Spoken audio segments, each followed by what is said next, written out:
Debe haber pocas historias, no sé si pocas, pero pocas tan concretas como esta que relatás, o que relataste alguna vez, de que trabajabas en la verdulería de la carnicería de un amigo y que tus vacaciones eran ahí. ¿Eso era Ingeniero White? No, eso es en el barrio Villa Delfina. En Villa Delfina. Sí. Llegó enero y le dijiste, mirá que me voy 2 o 3 días a Cosquín y vuelvo, y no volviste nunca más, literalmente nunca más. Literalmente, bueno, volví hace 3 años, hace 20 años después. ¿Cuántas veces pensás en eso, en esa historia? Muchas, porque es una familia que quiero mucho, amiga de mi familia, y los recuerdo mucho, y cada vez que los recuerdo es inevitable pensar esto, porque me siento un poco como esto de querida, voy a comprar cigarrillos y vuelvo. Por eso, que son todas leyendas o mitos urbanos que no lo son tanto, y además siempre como mitos salen de alguna parte, pero en tu caso fue muy concreto. Sí, muy concreto. Y la de la Vie, cuando le dicen que sos el crédito local, también es de película. ¿Cómo es? Contala. Bueno, Raúl va a cantar al Teatro Ingeniero White. Eso es 80... No, eso fue en el 97. En el 97. Se hacía un programa de tango en Bahía Blanca que era muy conocido, siempre con valores locales. Era una vez semanal y era muy visto, muy popular.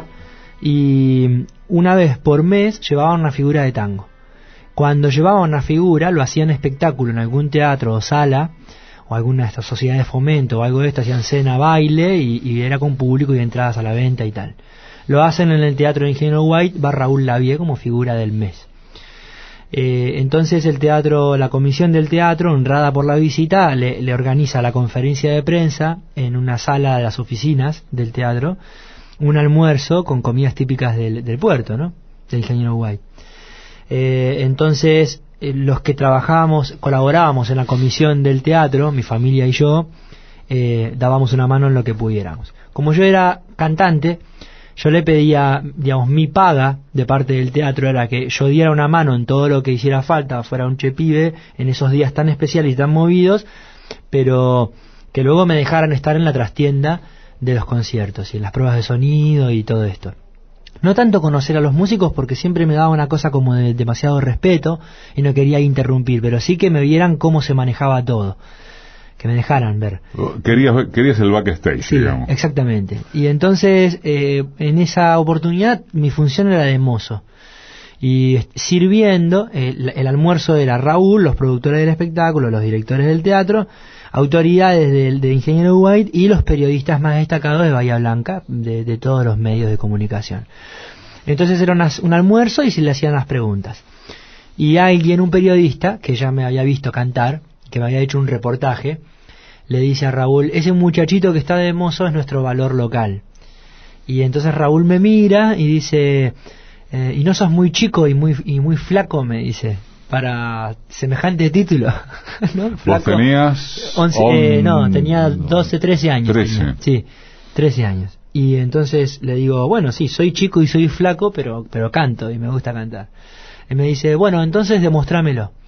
Y le digo, ahora no es oportuno porque es su conferencia de prensa, pero si quiere le traigo un demo. Entonces me dice que sí, pido permiso, tomo mi bicicleta, me voy a casa y traigo un demo. ¿Qué tenías? ¿Cassette? Un cassette con 4 canciones, que era el demo de preproducción de lo que iba a ser mi segundo disco en un sello local. Yo tenía editado un disco en un sello local, un cassette también, que se llamaba Herencia. Y entonces llego, él se va a probar sonido, y antes de probar sonido me dice, bueno, para que veas que no lo voy a tirar, escuchémoslo en la sala. Lo escuchamos juntos y me dijo, yo no soy productor, me gusta mucho lo que haces y voy a intentar dárselo a alguien que sí te dé una mano. Y ahí empezó toda la historia con Piti Ñurrigarro. A la semana siguiente se encuentra con un productor muy conocido en ese momento, claro, en Buenos Aires. Se encuentra en Punta del Este, en realidad. Le dice que tiene el demo de un chico, Piti le dice, dámelo que me lo llevo, y él le dice, no, porque lo vas a encajonar o lo vas a guardar, como todo productor. Tiene razón. Tenía razón. Sí, voy a ir en la semana a tu oficina, nos vamos a tomar un café y lo vamos a escuchar juntos. Y si no te gusta, me lo voy a llevar a otro lado. Un genio Raúl realmente. Y entonces lo escuchó Piti y le dijo, déjamelo que me voy a encargar de él. Consiguió un contrato con Sony Music, me hace viajar a Buenos Aires, firmo contrato con Abraxas Producciones en ese momento, y él me presenta a León Gieco, y León Gieco termina siendo el productor de ese primer disco para Sony Music. Y todo esto pasó en 2 semanas. Es de película. Sí, es de película. Abel Pintos nació en Bahía Blanca el 11 de mayo de 1984. Su infancia y adolescencia es Ingeniero White, Comodoro Rivadavia, Río Grande, Cutralcó, Plaza Huíncul, Zapala, regreso a Bahía Blanca e instalación nuevamente en Ingeniero White. ¿Pensás muchas veces que tuviste posibilidades de película? Bueno, pienso que conforme mi vida siga teniendo eventos tan particulares, tal vez en un futuro muy o bastante lejano, alguien pueda llegar a considerar que mi vida puede llegar a ser adaptable a una película. Por estas anécdotas, sí, como porque, Palermo, ponele. Sí, porque hay una cosa ahí. Yo veía de chico una película de un niño que recibía una cantidad de oportunidades impresionantes. Él era beisbolista y se lastimaba y le enyesaban mal el brazo, le quedaba un tendón tirante y resultaba lanzar muy rápido y muy fuerte. Entonces alguien lo ve en un patio de un barrio y lo lleva a las grandes ligas, y el tipo pasa a ser y un niño que juega en las grandes ligas del béisbol de los Estados Unidos. Y recuerdo ahí toda la fascinación del chico, todo. Y yo era mi película de cabecera y la veía cada vez que la encontraba en la tele. Y al final termina sucediéndome algo similar, porque al final, 2 meses después de toda esta anécdota que conté antes, yo me encontraba en Cosquín cantando con los de las grandes ligas: Mercedes, León, Víctor, Antonio Tormo. Y yo ahí en el medio, como siendo un niño. Ya que mencionaste el deporte, la altura te daba para el básquet, pero la habilidad para el fútbol, ¿está bien? Bueno, según creo saber. Puede ser, más las ganas que la habilidad, porque... Pero nunca pensaste en que ese pudiera ser tu destino profesional. No, jugué alguna vez al básquet, pero como modo de entrenamiento y porque quería, en los tiempos que no estaba de gira y todavía era un niño preadolescente, quería curtir cosas de niño preadolescente, como es la sensación de hogar que brinda un club de barrio. Abel Pintos, decime quién sos vos. Hace no tanto, en una nota de la revista El Federal, sos un tipo que, por lo que estuve viendo, resiste archivo, ¿eh? Te quiero felicitar. Gracias. Es el caso de todo. Vos decís que el folclore siempre permitió muchos momentos de renovación, además de esto de que el folclore no es alguien vestido de gaucho comiendo empanadas, ¿no? Y decís que hace 40 años, cuando irrumpieron, alrededor, Cuchi o Daniel Toro, sí, hacían algo distinto a lo que se escuchaba en ese momento, sí. Y hoy la música de ellos puede parecer tradicional, y que lo mismo pasó con Carnota, con El Chango, Farias Gómez, sí, con Peteco, Carabajal. Sí. Entonces pensaba, ¿vos te imaginás dentro de 40 años sí, diciendo sé que lo que haces es tradicional, o tenés una capacidad, o tenés convicción respecto de tu capacidad de renovarte, como para que nunca puedan decir este es un tradicional? ¿Se entiende? Sí, perfectamente. Estoy convencido de que probablemente mi carrera siga teniendo este rumbo de intentar reinventarme cada vez, que no tiene que ver tanto con una decisión artística, sino con el dinamismo de la vida. Soy un ser humano bastante dinámico, no me aferro a las etapas de la vida, y me gusta sentir que cada tanto tiempo algo sucede en mí y me hace ver las cosas y entender las cosas cada vez de un modo distinto, siempre con determinadas raíces, sí, en cada momento de mi desarrollo como ser humano de alguna forma. Y eso me gusta representarlo en la música. Lo que sí me genera ilusión es que yo sea capaz de, con el paso del tiempo, crear una estética lo suficientemente reconocible y fuerte y madura como para que eso que logre esa característica, sea en el texto, sea en la forma de interpretar, en el look, en cómo camino, en lo que sea, termine siendo o convirtiendo o marcando caminos que, seguidos por otros, transformen este gesto en algo tradicional. ¿Quién logró eso que decís que querés lograr? Y probablemente Mercedes Sosa, creo yo. León Gieco, creo que lo logró también. Bueno, hace poco empecé a descubrir a Bob Dylan y de alguna manera también creo que logró algo por el estilo. No por el Nobel, me imagino que antes de eso. No, empecé a escucharlo el anteaño pasado. Conocía mucho su figura, pero realmente sabía que era alguien muy prestigioso, pero no estaba muy dentro de su obra, y empecé a escuchar recién hace 3 años algún disco completo. ¿Y con Leonard Cohen te pasó? No. No, me sigue sucediendo, sigue estando en el lugar de prestigio, pero todavía no logré conectar lo suficiente. ¿Qué La Negra Sosa fue tu referente, según siempre contaste? La pregunta parece simplota y pido disculpas si de hecho lo es, y aparte puede haber preguntas simplotas que igual están buenas. Seguro. Pero me refiero a ¿por qué? ¿Por el modo de cantar? ¿Por un estilo de vida? ¿Por un compromiso social? ¿Por qué fue tu referente? Porque no todos tienen un referente del cual hay un común denominador en cuanto a por qué es un referente. Y La Negra tenía características varias como para ser referente. En tu caso, ¿cuáles? No lo sé. Y no saberlo es muy feliz para mí, porque sucedió de esta manera. A mí la música me estimuló desde muy niño, mucho. Era la forma de mantenerme callado porque quería estar ahí conectado con la música, me divertía, me enseñaba, bueno, me estimulaba. Sí. En casa se escuchaba mucho rock y música techno porque mis hermanos tienen 8 y 11 años más que yo, ya eran adolescentes cuando yo era un niño.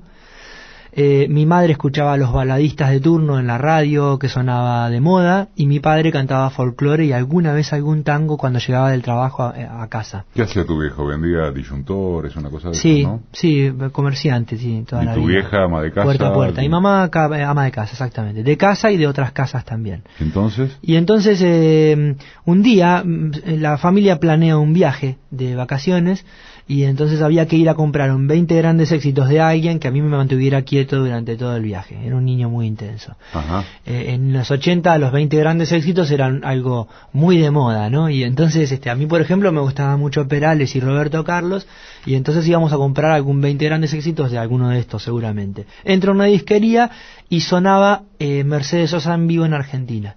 Sonaba precisamente Sueño con Serpientes. No lo olvido nunca más en mi vida. Eso fue cuando vuelve. Exactamente. El recitar en el ópera. En el ópera. Sí. El señor de la disquería, fanático de Mercedes, escuchando él, no había nadie en la disquería. Recuerdo perfecto. Recuerdo entrar y ver un cartel gigante de Dangerous, que era el disco que se estaba publicitando recién lanzado de Michael Jackson. Es una locura. Recuerdo cada detalle. Y le digo a mi papá, yo quiero escuchar a esa señora. Entonces mi papá me compra ese cassette que estaba sonando, y ya nunca más dejé de escuchar a Mercedes todos los días de mi vida hasta el día de hoy. Lo que logró Mercedes fue que en ese momento tuve ganas de llorar y me largué a llorar.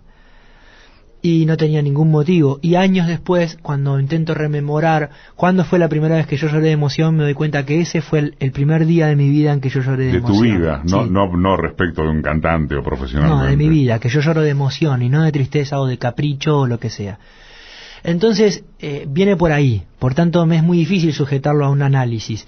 Y decía que es muy feliz para mí, porque hoy mucha gente me pregunta, ¿por qué crees que a tus conciertos van niños y adolescentes y adultos y gente mayor y todos por igual cantan tus canciones? Y les digo, no lo sé, no puedo sujetarlo a análisis, y me hace muy feliz porque al final lo mismo que me provocó esa conexión con Mercedes es claramente lo que provoca hoy mi conexión con esa gente. Me encanta, así como me gusta no poder darle razón a la fe, me encanta no poder darle razón a eso también. ¿Cuándo la conoces? En el año 96 voy a un concierto de ella en la fiesta de la cebada cervecera en Puan. Uh-huh. Yo cantaba, los viernes cantaban valores locales y regionales. Los sábados cantaban los mejores valores locales y regionales y cerraba un número nacional, y los sábados y los domingos solo un número nacional. Yo canté un viernes, primero que todos, a las 2 de la tarde, recién empezaba a cantar, y me quedo al domingo acampando en el lugar para ver a Mercedes. Viéndola empiezo a llorar de emoción, en un estado de shock absoluto. Alguien de la comisión me rescata, me lleva atrás del escenario y me dice: no te preocupes, que en cuanto Mercedes nos dé un minuto, decimos que por favor llamen a tus padres, que estás perdido. Y yo le digo: no, mirá, yo estoy llorando por Mercedes Sosa. Perdido, claro. Y entonces Mercedes, cuando baja del escenario, me da un abrazo, porque me vio todo el concierto ahí llorar, y se va. A los 2 meses va a un programa de televisión, está conversando y le preguntan qué fue lo más raro que te pasó con un fan, y ella dice: no sé lo más raro, pero lo más reciente fue, y cuenta esta anécdota: un niño en un concierto, bla. 2 años después de ese programa de televisión, yo ya conozco a Piti Ñurrigarro, León ya produce mi disco, y sucede la desgracia, la catástrofe de aquella gran inundación de Goya en la provincia de Corrientes, y entonces Piti junto con León, Mercedes, Víctor organizan un festival a beneficio de solidaridad en la cancha de Ferro. Y Piti me dice: te voy a presentar a Mercedes. Me lleva al camarín, entro, ella está maquillándose, me mira por el espejo, se da vuelta y me dice: si vas a llorar, como la última vez que nos vimos, voy a procurar de que no nos veamos nunca más. Lógicamente me puse a llorar, y entonces me abrazó y me dijo: de verdad, no llores más, qué sé yo, y ahí nos conocimos. Pero no cantamos en esa oportunidad juntos. ¿Y cómo siguió la relación? A mí no me gustaba forzar los momentos, entonces todas las veces que yo la vi a Mercedes fue porque ella lo promovió. Sí, ella me llamó y dijo: quiero que Abelito esté presente. Entonces ella me invitó a cantar a un concierto que hizo en Parque Roca. Luego una vez sí vino a cantar a un disco mío en el año 2001, y luego una vez ella me invitó junto con León a que le cantáramos en Casa Rosada, que le cantáramos a ella. Dentro de su concierto ella se tomó un descanso y nosotros fuimos y le cantamos a ella. Y esos fueron mis encuentros con ella. ¿Es cierto que sos un tipo terriblemente autocrítico y que te escuchás una y otra vez y que siempre te estás encontrando errores? Sí, no soy muy duro conmigo mismo, no pretendo, no lo persigo por ese lugar, pero sí soy autocrítico. ¿Y qué es sobre todo lo que te autocriticás que puedas contar? Que puedas contar, subrayo. No, sí, no me... Porque de pronto hay autocrítica que uno... Mira, yo no me ocupo mucho, en órdenes generales, en la vida no me ocupo mucho de decirme qué está bien y qué está mal de lo que estoy haciendo, porque si lo estoy haciendo, claramente hay un pulso que me lleva a hacerlo, entonces a eso me refiero, que no soy muy duro. Lo que sí trato de hacer cuando me observo es tratar de agudizar lo máximo posible el estar utilizando elementos y formas que realmente me identifiquen. Porque a veces uno se siente de una manera determinada y cuando se ve desde afuera se da cuenta que está haciendo cosas que no están conformes a la forma en que se siente, digamos. Entonces lo que hago es decir: bueno, eso debería dejar, eso ya es antiguo o ya es obsoleto, ya no tiene mucho sentido, ya no aplica a esta etapa. Y busco recortar como por ese lugar, para sentirme lo más identificado posible con todos los gestos, los más grandes y los mínimos. Creo haber leído que sos incluso alguien que estudia hasta el punto de que, por ejemplo, trabajás en cómo remarcar en determinada canción tal o cual palabra. Sí, a mí eso sí. Eso te quiero decir, me llamó... Sí. No es que me llamó la atención, pero me pareció muy interesante que alguien así lo reconozca, ¿no? Porque quizá por vicio profesional, porque uno es locutor y también trabaja eso, y es muy interesante cómo a veces, por eso te formulo la reflexión o la pregunta, Sí. Es muy interesante cómo a veces eso no es percibido como técnica. Uno, por ejemplo, le dice a los pibes: por oración siempre hay una palabra clave y por palabra siempre hay una letra clave, que son en general las oraciones son los adjetivos y los verbos, pero más allá, siempre hay algo que porta la emoción o la determinación de un término. ¿Eso lo aprendiste profesionalmente o siempre lo intuiste? ¿O ambas cosas? No, lo intuí, a lo mejor lo aprendí subliminalmente de escucharla tanto a Mercedes, que era al mismo tiempo una muy estudiosa, porque ella era sobre todas las cosas y únicamente intérprete. Nunca escribió una canción, claro. Entonces tenía todos los rincones de la interpretación muy abordados. realmente se interesaba por la intención de lo que el autor había querido decir, corregía intenciones, acentos, ahí trabajaba mucho. Entonces a lo mejor subliminalmente lo aprendí y mi intuición se alimentó de ese aprendizaje subliminal.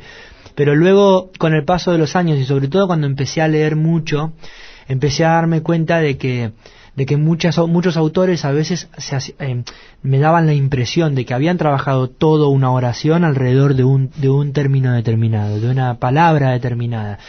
Y entonces cuando yo empecé a trabajar como autor, ahí después empecé a entenderlo desde el lugar de intérprete. Por eso cuando hago mis clases con Katy Viqueira, que es mi coach vocal, mi profesora de canto, además de la técnica vocal, siempre le digo, mira, hay una palabra determinada que siento que no le estoy dando el carácter. El audio que estoy utilizando no tiene nada que ver con el carácter de esa palabra. Entonces tenemos ahí que buscar mucho tiempo hasta yo sentir que esa palabra está siendo dicha con todas las intenciones en todos los aspectos, digamos. ¿Seguís leyendo mucho? Sí, leo mucho, me gusta mucho. ¿Y leer. eclécticamente? Sí, eclécticamente. Por ejemplo. Bueno, me pasó hace 2 días de ir a una librería solo por hacer tiempo. Cuando tengo que hacer tiempo me meto en una librería y voy chusmeando, y a veces compro libros por cosas, por recomendaciones, y a veces compro libros por gestos absurdos, qué sé yo, por el color de la tapa o... No sé, o no lo sé, ¿por qué? Porque está ahí, porque pienso que algo me dice, claro. Y resulta que este muchacho que atiende la librería, una casa amiga para mí, siempre nos recomendábamos cosas y conversábamos. Ellos saben muchísimo más que yo y son jóvenes. Y me dice, bueno, te vas a llevar un libro. Me llevo un libro recomendado por él, de un autor que no recuerdo el nombre, que me dice que era muy amigo de Cortázar. Cortázar es muy amigo mío, digo yo, porque me gusta mucho y me atrapa su forma de escribir y de hablar a través del texto. Y entonces me dice, bueno, yo te quiero regalar un libro. Y me regala un libro que se llama Las muecas del miedo, y que no puedo recordar el nombre del autor, porque soy muy malo reteniendo nombres de autores. Pero es un libro increíble. Y hoy, de hecho, a la mañana, en mi momento de leer por la mañana, estuve leyendo un poco más de este libro. ¿Qué quiere decir momento de leer por la mañana? ¿Te lo fijás? ¿Tenés un momento de leer? No. ¿Te referís al diario o te referís a que necesitas leer? Sí, bueno, sabio, mi cuestión de leer eclécticamente tiene que ver con leer cualquier cosa. El paquete del azúcar, del café donde estoy desayunando de turno. Así me enseñó Perla, que era mi profesora de lengua en el colegio. Perla nos decía, por favor lean, y claro, se daba cuenta que era muy pesado para nosotros. Entonces un día dijo, bueno, hagamos una cosa, vamos a encarar la lectura como una gimnasia, dijo ella, ¿no? Entonces vamos a hablando de literatura tercer año. No, primario. Ah, primario. Sí, lengua, era lengua la materia, no era literatura, perdón. Era lengua. No, lengua. Primario. Y ella decía, lean. Bueno, vamos a hacer una cosa, dice. Mañana traigan algo que se pueda leer en algo muy chiquitito. Entonces hay quien llevó un paquete de azúcar, hay quien llevó un boleto de colectivo. Muy bien. Bueno, lean eso. Bueno, leíamos. Bueno, mañana tiene que ser un poquito más grande. Cuando nos dimos cuenta estábamos leyendo libros de 50 páginas y no bostezábamos.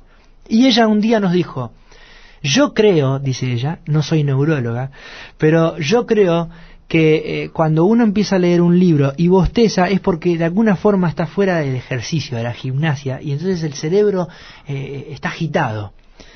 Bueno, ahora su cerebro se agita 50 páginas después. Y cuando nos dimos cuenta estábamos leyendo. Entonces es el día de hoy que leo por leer. ¿Qué te acordás de la mina esa, de la profesora? Sí, esa? Una genia, Perla ¿Y en Díaz. el secundario tuviste suerte con literatura? No, porque resulta ser que, digamos, la corriente, por así decirlo, que tuve que elegir era la contable, que era la única corriente que yo podía rendir libre. Yo ya estaba de gira. Y en claro. Esa corriente no se le daba mucha pelota, la verdad, a la literatura, pero yo estaba conectado con la literatura desde otro lugar. Víctor Heredia un día, cuando yo le muestro mis primeras canciones, me dice, bueno, me encanta que empieces a escribir y te recomiendo que empieces a leer mucho, me dice, porque en algún momento vas a tener mucho que decir y pocas palabras para decirlo. Entonces lee, que te va a dar palabras, vas a tener ahí un archivo. Y bueno, y ahí empecé a leer mucho. Y le digo, ¿qué leo? Me dijo, lo que quieras, otra vez, como Perla. Lo que quieras. Y fui y me compré El Padrino, que no había visto las películas. Y el primer libro que leí, ya como realmente como lector, fue El Padrino. Pintos graba su primer disco a los 13 años, en 1997. Para cantar he nacido. Ya sabemos, tuvo a León Gieco como productor e incluye temas de Carlos Cipeteco Carabajal, Raúl Carnota, Atahualpa Yupanqui y César Isela, entre otros. No cuando te animaste a empezar a escribir, sino cuando te animaste a cantar lo que escribías, y cuál fue el primer tema del que estuviste seguro? Fue de inmediato, y fue con la primera canción. Yo pensaba que iba a ser toda una carrera como Mercedes, solo como intérprete, porque yo hacía todo como Mercedes, incluso hasta cantaba como Mercedes, tenía en mi voz giros y gestos de su interpretación que me costó mucho sacarme de encima. Yo pensaba en una época de mi niñez incluso que había personas que se dedicaban a escribir canciones y que los cantantes solo cantaban, y que luego iban a una especie de negocio y compraban canciones. Esa era mi fantasía de niño, que al final resultó ser que después, cuando conocí el mundo editorial, hay algo de eso, pero al final no era tan así, había cantantes que escribían sus propias canciones. Cuestión, yo digo, voy a hacer toda una vida y una carrera como intérprete. Y a los 19 años, después de haber editado 3 discos y de haber hecho giras y tener mi público y ahí ya mi nombre siendo un nombre conocido en la escena, en una época de mucha sensibilidad para mí, saliendo de la adolescencia, entro en contacto con cosas que ni siquiera yo consideraba como el alma y lo más profundo de las emociones y todo esto, ¿no? Y en un momento de mucha sensibilidad y mucha contención espiritual, por suerte, me encuentro escribiendo Sueño Dorado, que es mi primer canción. Y me cambió la vida, porque como intérprete yo respetaba ciertos límites, justamente por honor al autor de la canción. Sí. Y escribiendo mi canción me encuentro de frente a una libertad absoluta, inabarcable, insondable, y yo me emborracho de esa libertad, y entonces dije, no, quiero esto. Y empecé a escribir más canciones, y en cuanto vino mi siguiente disco, hice un disco entero de canciones mías. Pasé de ser intérprete a ser autor casi del día a la mañana. De la noche a la mañana, quiero decir, perdón. ¿Cuál es tu mejor tema? Yo creo que Sueño Dorado. Porque no es una canción torpe. Y sin embargo es la primera canción. Mira que te pregunté cuál es el mejor y no la que más querés. No, estoy seguro de que es el mejor. Porque cuando uno escribe tan autorreferencialmente y desde un lugar tan emocional, yo, por ejemplo, estoy esperando con ansias tener algún día la capacidad de poder escribir una canción paisajista, porque admiro mucho los autores paisajistas, musicales y textuales, ¿no? Pero no lo logro, la verdad, no logro captar la emoción de un paisaje en una canción, o al menos lo siento así. Cuando uno escribe entonces desde un lugar tan autorreferencial, tan emocional, tan visceral de alguna forma, constantemente corre el peligro de la torpeza emocional, ¿no? De querer como de atropellarse cuando la emoción es muy compleja. O cuando viene de un lugar muy profundo. Y sin embargo, Sueño Dorado, que fue la primera canción, no es nada torpe, es una canción muy amable, y lo digo como intérprete y no como autor de la misma. Sí, Abel, y hay temas no musicales, sí, temáticas. Sí, temáticas. Tanto, que te reprimís, que decís, no, con esto no me meto. Por ejemplo, acabas de decir, no me le animo al paisajismo porque hasta ahora no me salió nada. ¿Te pasa con otra cuestión eso, con la política, con lo social, con...? No, porque sí me la animo, pero luego cuando lo veo como espectador, como intérprete, porque yo trabajo mucho, yo trabajo mis canciones como autor en primera medida y luego trabajo como intérprete sobre mis canciones. Sí. Porque me gusta tratar de lograr la mejor interpretación. Hay muchos autores que me gustan mucho, que sin embargo no me gusta cómo interpretan sus propias obras. Okay. Y no me gustaría que eso me pase, a menos en referencia a mí mismo. Okay. Entonces, sí me la animo a todas las temáticas que me aborden. No quiere decir que siempre al final, el producto final, cuando lo veo como intérprete, me resulte bien logrado. Pero no me reprimo ninguna temática. Nuevo Facebook, Decime quién sos vos, programa de radio. Todos los días en www.decimequiensosvos.com.ar. Hace un rato hablaste de ayer o en estas horas cuando estabas en una librería. Sí. Porque tenías que hacer tiempo, una cosa así. No voy a negar que en alguna medida me sorprendió porque sos un tipo a esta altura muy famoso. Y se supone que los tiempos libres, hasta el extremo de tenía tiempo libre y me metí en una librería, no existe para tipos como vos. Vos sos consciente de que eso no existe para tipos como vos. ¿Es porque la fama no te absorbió hasta tal punto o es porque te disciplinas para que no te absorba? Probablemente sea porque no entiendo muy bien a qué se refiere la fama. Ahora salís de acá de Éter y te agarran y empiezan con las fotos y las selfies. Sí. Y te tenés que subir a un auto y tenés que ir a, no sé, a otra entrevista. Pero ese es mi trabajo. Ni siquiera mi trabajo, mi forma de vivir. Porque incluso hay quienes me dicen, el disco salió hace un mes, vendió 50.000 discos en una semana, venís de hacer 15 días de promoción en México, tomate el mes y en diciembre haces algún reportaje. Y yo digo, a mí me gusta hacer reportajes. Yo quiero ir a hacer reportajes, quiero conversar sobre lo que significa tanto para mí como es mi música. Entonces esa es mi forma de vida, no tiene que ver, no lo entiendo como un punto de la fama. Entonces, aclarado el punto, sí. Quizás te agrego, ¿cómo te llevas con la cosa de lo invasivo? De una forma muy natural, porque entiendo que hay una curiosidad muy grande. Una cosa es entenderlo y otra cosa es sí. que en algún momento decís, me quiero meter en una librería a perder el tiempo, ¿entendés? Y lo hago perfectamente. En el buen sentido de la palabra. Sí, y lo hago. Porque al final también todo tiene que ver con desde qué lugar se para uno. Entonces, yo quiero entrar a una librería, entro a la librería. Si hay mucha gente, probablemente esa gente me quiera saludar y quiera sacarse una foto. Entonces yo les voy a pedir que me den mi tiempo, que me dejen recorrer la librería. Lo haces eso. Bueno, y ahí que está. luego nos sacamos una foto. Me pasa lo mismo en el supermercado y me pasa lo mismo en cualquier lugar. A mí no me molesta en lo absoluto que alguien quiera sacarse una foto conmigo, al contrario. Pero luego sí también empiezo por respetar yo mismo mis tiempos y mis necesidades. Y luego entonces el otro termina respetándolo por igual. Es a partir de su tercer disco que Abel comienza a componer y su repertorio a adquirir gran popularidad.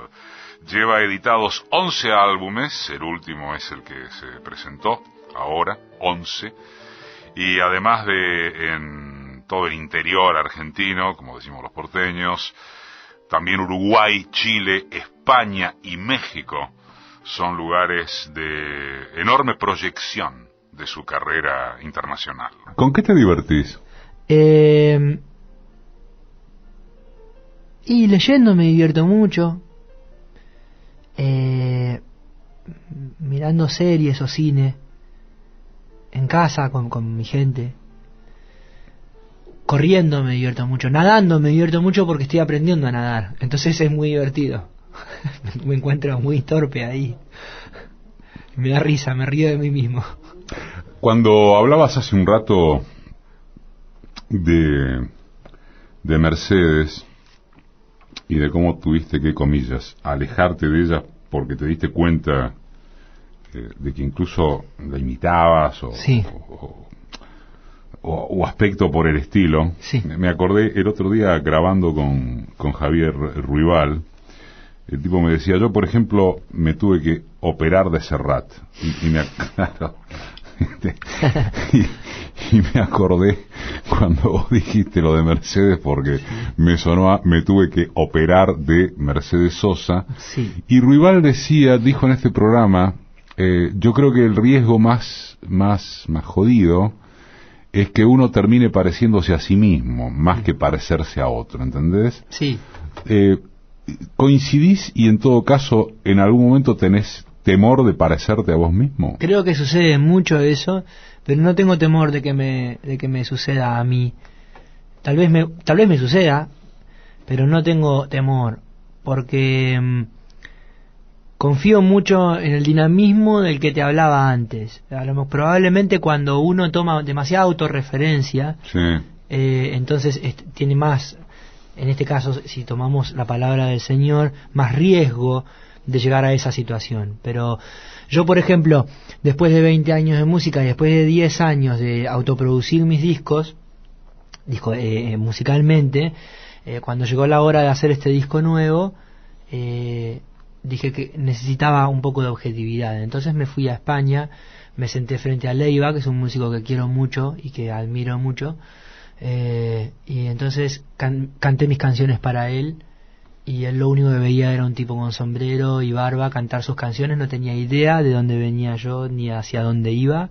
¿Y qué pasó? Y lo mismo hice con otro tipo un poco más lejos todavía, un sueco que vive en Londres, un productor que yo admiro mucho, se llama Martin Terefe. Igual me senté y ellos no tenían idea de nada y solo me daban la devolución de lo que les estaba pasando.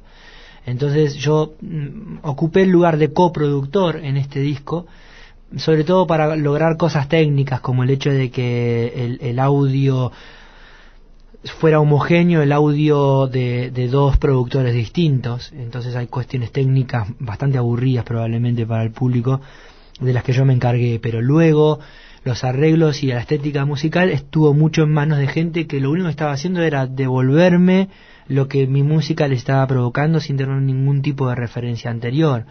Mientras yo sea una persona que siga buscando cada tanto salir de la autorreferencia, entonces probablemente no vaya a parecerme a mí mismo. Impresionan las distinciones en cantidad y calidad que recibió Pintos, tan joven, pero ya con 20 años de carrera. Premio Revelación en el Cosquín de 1998. El Consagración en el mismo festival en 2008. Una veintena de premios Gardel, entre ellos el de Oro en 2013, Mejor Álbum Artista Masculino de Folclore en 2011, Mejor Álbum Folclore Alternativo por su disco La Llave en 2008, y este año 2 Gardel por Mejor Álbum como Artista Masculino Pop y a la Producción del Año, y también fue galardonado con el Conex y ganó Viña del Mar en 2004. ¿Vos sos encasillable? En el mejor sentido del término, ¿eh? No lo creo. Entiendo que es difícil hacerlo hoy. El otro día también charlábamos, con Ruibal y con otros cantantes, ¿no? Esta cosa que, por lo que uno conoce de mundo, es bastante del público argentino, si querés. Que es, no sé si el rechazo, pero la prevención frente a aquellos o aquellas a los cuales, cantantes en este caso, sí, ¿no?, a los cuales no podés definir en una palabra. Así como decíamos, sos Serrat, sos Mercedes, o hacés tango, o hacés folclore. Pero, por ejemplo, citábamos el caso de Jairo, ¿no?, que lo contado por él, yo siempre lo reitero, una voz de putísima madre. Sí. Y sin embargo, respecto de la masividad o la popularidad, tiene el problema de, ¿qué canta? Porque canta balada, canta folclore, canta tango, canta pop, y entonces hay esta cosa de, ¿y entonces qué es? En el caso de Abel Pintos, ¿eso cómo funciona? ¿Alguna vez lo pensaste? Sí. Entonces, digan, me gusta Abel Pintos, es un cantante, ¿cómo imaginás la caracterización que se hace de vos como para haber alcanzado masividad? ¿Se entiende? Sí, perfectamente. Bueno, por cómo me crié musicalmente, a mí nunca fue un tema que me ocupara mucho tiempo. Como jamás público. Como público. Y no, imagínate que a mí me gustaba Amada Amante de Roberto Carlos y también Rest in Peace de Megadeth, porque, mis hermanos y mi mamá. Sí. Y Samba para olvidar o El Corralero, que cantaba mi papá. Entonces, y me gustaban por igual y me provocaban la misma, distintas emociones, pero me estimulaban por igual. Entonces no me preocupaba, la verdad, no me interesaba en lo absoluto la cuestión de los géneros. Nunca como público me ocupó un minuto. Entonces cuando empecé... Y profesionalmente, perdón la interrupción, pero me parece que viene... Sí. Y profesionalmente respecto de, si no me preocupo por los géneros, me puede llegar a joder en términos de profesionales, de guita, de ingreso, de masividad, por eso decir. No, tampoco, y te voy a explicar por qué. Porque tuve la suerte de que mi referente musical fuera Mercedes Sosa. O sea, quedaste bajo un paraguas demasiado grande. Exactamente, digo, el eclecticismo y al mismo tiempo la raíz por excelencia. ¿Por qué? Porque Mercedes tenía claro cuál era su raíz y desde esa raíz podía crecer hacia cualquier otro lugar. Y cuando yo voy a grabar mi primer disco, mi demo tenía Cuando Nadie, que es una canción de Guaraní, Yo vengo a ofrecer mi corazón de Fito Páez, Razón de vivir de Víctor Heredia y La colina de la vida de León Gieco, y Para cantar he nacido de Horacio Vanegas y el Bebe Ponti. Entonces León, productor de ese disco, me dice: yo te propongo algo, hacete, muy acertadamente creo yo, me dice, hagamos un disco de folclore. Hagamos un disco de folclore porque a vos te gusta cantar folclore y porque cantás folclore bárbaro. Hagamos un disco de folclore y a partir del segundo disco empecé a hacer lo que quieras. Y yo le digo, está bien, pero yo quiero hacer folclore. Bueno, fenómeno, pero me refiero, me dice, a que después del segundo disco, si querés seguir haciendo folclore, hacelo, y si no, no. ¿Eso te dice León? Sí. Me dice, pero hacete un disco que le va a hacer saber al público que vos tenés un lugar desde donde nacer. Y vos también te vas a dar cuenta de eso. Tal vez hoy no, tal vez mañana tampoco, dentro de muchos años. Y sucedió así. Y entonces hoy me pasa de que no me incomoda en lo absoluto ganar un premio como mejor álbum pop, ni sonar en una radio pop y al mismo tiempo en una radio de folclore. Nunca me preocupó que no pasaran mis canciones en las radios, y hoy las pasan en todas. Entonces, medio como que siempre dejé que eso esté sujeto a que sea lo que tiene que ser de alguna forma. Y mira vos cómo los tiempos se van cambiando, que hoy para las nuevas generaciones todo es un playlist. Ajá. ¿No? Y entonces muchos jóvenes me escuchan a mí y me encuentran como una suerte de playlist, porque van a un concierto mío y no se preocupan ni por un minuto de que yo cante la canción que suena en sus radios y luego una canción que no tienen ni idea ni de cómo se llama, ni de dónde viene, ni de qué género es, y que probablemente es una canción folclórica, y que le tienen que preguntar, por ejemplo, como le preguntó, que me encantó que suceda, le pregunta uno de los hijos de mi profesora de canto a mi profesora de canto, que la ve llorando en un concierto en el Luna Park en el año 2014, mientras yo estaba en el escenario cantando. Se llama Tiernamente Amigos, una canción de Víctor Heredia con Víctor Heredia. Yo estaba llorando por completo. Y entonces la hija le pregunta a Katy, ¿por qué llorás? Porque Abel está cantando con Víctor. Y la hija le dice, ¿y quién es Víctor? Y entonces la madre le cuenta quién es Víctor. Y al otro día pilla a sus hijos escuchando un disco de Víctor en un playlist. Y toda esa vuelta es la que me convence de que realmente a mí me gusta que la música sea eso, ¿no? Decime quién sos vos. Abel.